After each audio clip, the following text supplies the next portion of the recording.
Türkistan'dan Haber Ajansı haberlerine hoş geldiniz. Doğu Türkistan Sürgün Hükümeti'nin Cumhurbaşkanı Yardımcısı Doktor Sayrago Sautbay, Çin işkence kampında gördüğü acıları Daily Mail'e anlattı. Daily Mail'in 1 Mart'ta yayınladığı Çin'in Kara Oda adlı işkence odaları, yaşayan ölü mahkumların komünist yeniden eğitim adına toplu tecavüze uğradığı, elektrik şoku verildiği ve tırnaklarının söküldüğü yer adlı röportajda şöyle deniliyor. Doktor Sayrago Sautbay'ın vücuduna Çin devletinin bıraktığı derin yaralar iyileşmiş olabilir, ancak bir yıl süren tutukluluğunun bıraktığı duygusal acılar son nefesine kadar peşini bırakmayacak. Eski öğretmen, komünist muhafızlar tarafından sürüklenerek götürüldükten ve Şincan'daki bir toplama kampının acımasız sınırları içinde dil eğitmeni olarak çalışmaya zorlandıktan sonra hayal edilemez dehşetlere tanıklık etti. Eski öğretmen, komünist muhafızlar tarafından sürüklenerek götürüldükten ve Şincan'daki bir toplama kampının acımasız sınırları içinde dil eğitmeni olarak çalışmaya zorlandıktan sonra hayal edilemez dehşetlere tanıklık etti. 40 yaşını geçen etnik Kazak kökenli Doğu Türkistanlı Sayrago Sautbay, 8 aylık çilesi sırasında maruz kaldığı vahşeti anlatırken gözyaşlarına boğuluyor. Mahkumların Yaşayan Ölüler filmindeki zombilere benzediği, kadınların acımasızca toplu tecavüze uğradığı ve kara oda olarak adlandırılan bir işkence odasından can çekişmekte olan hayvanın sesine benzer çığlıkların yükseldiği, adeta dünya üzerindeki bir cehennemi tarif etti.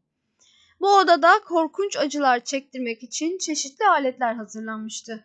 Mahkumların tırnakları sökülüyor ve üzerinde çiviler olan koltuklara oturmaya zorlanıyorlardı. İki çocuk annesi Sayrago Sautbay da cezadan kaçamadı. Korku içindeki yaşlı bir mahkuma sempati duyma suçu nedeniyle elektrikli sandalyeye oturtularak şok verildi ve bayılana kadar dövüldü. Sautbay, kampın Çin'in kuzeybatısındaki İli Kazak özerk ilinde bulunduğunu ve Çin'in sözde yeniden eğitim veya mesleki eğitim merkezleri ağının bir parçası olarak faaliyet gösterdiğini belirtti.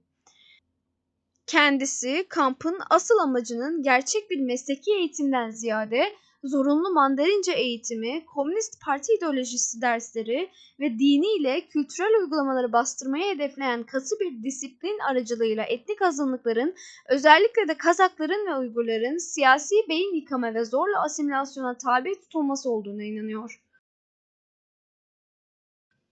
Gözaltına alınma sürecinden önce arkadaşlarının ve komşularının Çinli devlet ajanları tarafından götürüldüğünü gördüğünde vücuduna yayılan derin bir korkuyu hatırlıyor. Kısa bir süre sonra kendisi de ziyaretler almaya başlamış. Ocak 2017'de beni sorgulamak için gece yarısı alıkoymaya başladılar. Bu durum birkaç kez tekrarlandı. Bu yüzden uyumakta zorluk çekiyordum dedi. O dönemde eşi ve 2 çocuğu çoktan Kazakistan'a kaçmış, onu başının çaresine bakması için geride bırakmışlardı. Sayrago Sautbay birkaç anaokulunun müdürü olarak görev yapıyordu. Birkaç ay süren bu durumun ardından nihayet Kasım 2017'de bir kampa götürüldü.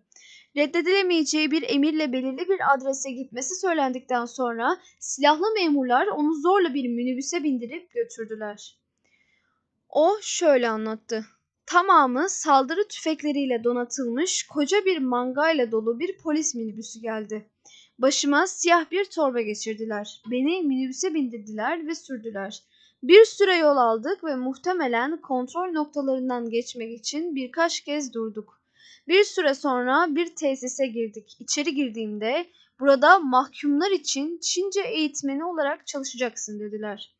Dışarı çıktığımda olanlar hakkında asla konuşmayacağıma dair bir sözleşme imzalamaya zorladılar. Sayrago Sautbay bir mahkum olmasa da rızası dışında tutulmuş ve bir mahkum gibi muamele görmüştü. O şöyle dedi. Çince eğitmeni olmama rağmen mahkumlardan hiçbir farkım yoktu. Onlarla aynı yemeği yer, onlarla aynı emirlere uymak zorunda kalırdım. Tek fark onlarca kişinin tek bir hücreye tıkış tıkış doldurulmasına karşın benim uyuduğum daha küçük ve ayrı bir alanım olmasıydı. Çince eğitmeni olmama rağmen mahkumlardan hiçbir farkım yoktu. Onlarla aynı yemeği yer, onlarla aynı emirlere uymak zorunda kalırdım. Tek fark onlarca kişinin tek bir hücreye tıkış tıkış doldurulmasına karşın benim uyuduğum daha küçük ve ayrı bir alanın olmasıydı. Çinli gardiyanlar mahkumların hiçbirini insan olarak görmüyordu. Beni de insan olarak görmüyorlardı, dedi.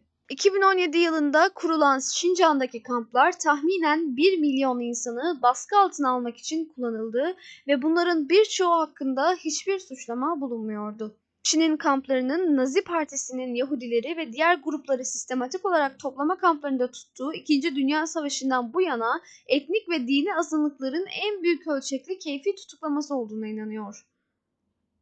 Çin hükümetinin etnik azınlıklara yönelik bu uzun süreli baskıyı neden uyguladığına dair anlayışlar farklılık gösteriyor. Çin motivasyonunun ülkedeki terörizmi ortadan kaldırmak olduğunu iddia ediyor. Bu iddia o kadar yaygın ki kamplar ülkenin terörle mücadele operasyonunun anahtarı olarak görülüyor ve hükümet bunların örtülü bir şekilde aşırıcılıkla mücadele eğitim merkezleri ve eğitime dönüşüm eğitim merkezleri olarak adlandırıyor. South Bay, bölgenin Çin için doğal ve maden kaynakları açısından zengin olması nedeniyle stratejik açıdan hayati olduğunu belirtiyor. Burası çok geniş bir toprak parçası. Çin, Doğu Türkistan'ı işgal ettiğinden beri yerli halkı uzaklaştırmayı ve bölgeyi kademeli olarak sadece Çinlilerin egemen olduğu bir yer haline getirmeyi hedefliyor, diyerek ekliyor. South Bay hapishaneye ilk girdiği günlerde yaşayan ölüler olarak adlandırdığı zombileşmiş mahkumların kasvetli hapishanede sürünerek dolaştığını hatırladığını söyledi. Ancak oraya yerleştikten birkaç gün sonra yaşadığı beton tabutun koridorlarında yankılanan dehşet ve acı çığlıklarını duymaya başladı. 2021 yılında kaleme aldığı Baş Tanık Çin'in Modern Toplama Kamplarından Kaçış adlı kitabında şunları yazıyor. Hayatım boyunca böyle bir şey duymamıştım. Bu tür çığlıklar unutabileceğiniz türden değildir. Duyduğunuz anda o kişinin nasıl bir acı çektiğini anlarsınız. Ölmekte olan bir hayvanın vahşi haykırışları gibiydiler. Daha sonra bu çığlıkların içeride kameranın bulunmadığı ve işkence aletleriyle donatılmış kara odalardan geldiğini öğrendi. Bu odalara mahkumlar Çin devletine veya kamp kurallarına karşı işledikleri en ufak bir hata için sürükleniyordu. South Bay bu odalardan çıkanların kanlar içinde olduğunu, bazılarının ise bir daha asla görülmediğini söylüyor. Kendisi de hiçbir somut neden olmaksızın kampa getirilen yaşlı bir kadına sempati gösterdiği için bu odalardan birinde işkence görmüş. Yani kış günü düzgün giyinmesine bile izin verilmeyen South Bay'a sarılıp ağlayarak "Ben suçsuzum, lütfen bana yardım et" diyen yaşlı bir Kazak çobana sempati duyduğu için kara odaya götürülmüş. Elektrikli sandalyede şok verilmiş ve bayılana kadar dövülmüştü. Saylago South Bay, ayıldığımda uyuduğum odadaydım. İşkenceden hemen sonra tekrar diğer mahkumlara ders vermeye zorlandım. Kamptan önce çok sağlıklıydım. Çıktıktan sonra 10 yıl yaşlanmış gibi hissettim, dedi. South Bay, gardiyanların yaklaşık 100 mahkuma 20-21 yaşlarındaki genç bir kadının toplu tecavüze uğrayışını zorla izlettiğini anlattı. Genç kadın dini bir bayramda arkadaşına mesaj attığını itiraf etmeye zorlanıp 3 gardiyanın saldırısına uğramış. South Bay o anları şöyle tarif ediyor. Hayatımda bundan daha aşağılık veya insanlık dışı bir şeye tanık olmadım. Bazıları ağlıyor, bazıları bakmamaya çalışıyordu. Öfkesini belli eden herkes gardiyanlar tarafından götürüldü. Bir kadın ve bir anne olarak bunu izlemeye zorlandığım için dehşete düştüm ama tepki vermedim.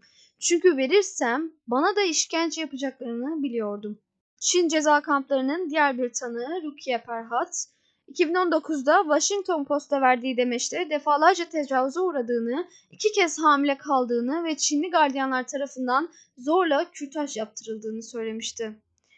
Berik adında eski bir gardiyan yazdığı açık mektupta gardiyanların kurbanlarını seçip mutfaktaki özel masalarda bu eylemleri gerçekleştirdiğini doğruladı. Mutfaktaki özel masanın biri içki ve kuru yemiş dizmeye, diğeri ise cinsel istismar için koyulmuştu. 2018 yılında serbest bırakılmasının hemen ardından Sayrago Saudbay kalıcı hapiste tehdit edildi. Bunun üzerine sahte belgelerle Kazakistan'a kaçtı. Orada bir yıl geçirdikten sonra şu an ailesiyle birlikte yaşadığı İsveç'ten siyasi sığınma hakkı aldı. Sairago Southbay şu anda Doğu Türkistan'ın Çin'den bağımsız olması ve Çin Komünist Partisi'nin hesap vermesini amaçlayan Doğu Türkistan Sürgün Hükümeti'nde başkan yardımcısı olarak görev yapıyor. O batıdaki yaşamıyla kamptaki yaşamı kıyaslayıp Batı ülkelerine geldikten sonra insanların sadece birbirlerine değil hayvanlara bile nasıl davrandığını görmeye başladım. Batı'da kedi ve köpeklerin gördüğü şefkat ve insanlığın zerresini bile biz orada görmedik dedi. Bizi dinlediğiniz için teşekkür ederiz.